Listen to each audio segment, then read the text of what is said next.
কল্পনা করো, তুমি দাঁড়িয়ে আছো এক শুকিয়ে যাওয়া নদীর তীরে। চারপাশে ফাটল ধরা মাটি, বাতাসে ধুলো, আর মাথার উপর চলন্ত সূর্য।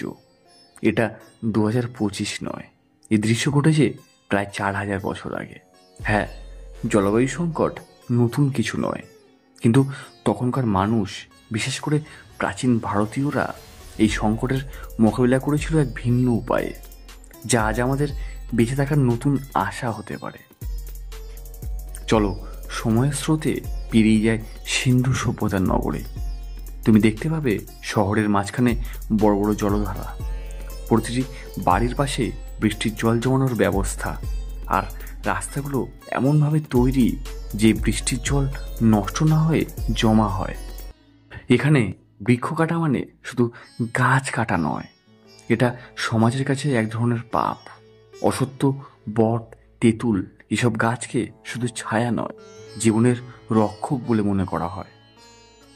আমরা এরপর পৌঁছে গেলাম বৈদিক যুগে। সকালে মানুষ সূর্যের প্রথম আলোয় স্নান করছে নদীতে, আর মন্ত্রপাঠে শুরু হচ্ছে কৃষিকাজ। তারা জানে কোন ঋতুতে কোন বীজ বপন করতে হবে, কখন জমি বিশ্রাম নেবে। গ্রামে গ্রামে রয়েছে বাউরি, পাথরের সিঁড়ি দিয়ে নেমে যাওয়া গভীর কূপ, যা বৃষ্টির জল ধরে রাখতে পারে বছরের পর বছর। এটাই ছিল তাদের বেঁচে থাকার বিজ্ঞান।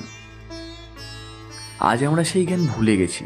আমরা ভাবি সোলার প্যানেল বা ইলেকট্রিক গাড়ি আমাদের বাঁচাবে, কিন্তু সমাধান শুধু প্রযুক্তিতে নয়, এটা জীবনযাপনের দর্শনে।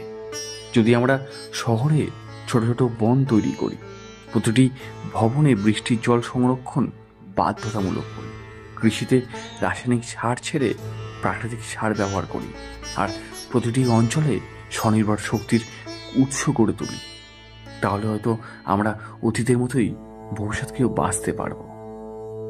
প্রাচীন ভারতীয়রা শিখিয়েছিল, প্রকৃতি তোমার শত্রু নয়, তোমার সঙ্গী। আমাদের প্রয়োজন সেই সেতুটি আবার তৈরি করা, যেখানে আধুনিক বিজ্ঞান আর প্রাচীন জ্ঞান হাত ধরে চলে। কারণ হয়তো ভবিষ্যতের সবুজ পৃথিবী করার চাবিকাঠি লুকিয়ে আছে আমাদেরই অতীতে। বন্ধুরা, ভিডিওটি ভালো লাগলে লাইক করুন, সাবস্ক্রাইব করুন দ্য থিঙ্ক ভাইব। দেখা হচ্ছে পরের ভিডিওতে। ধন্যবাদ।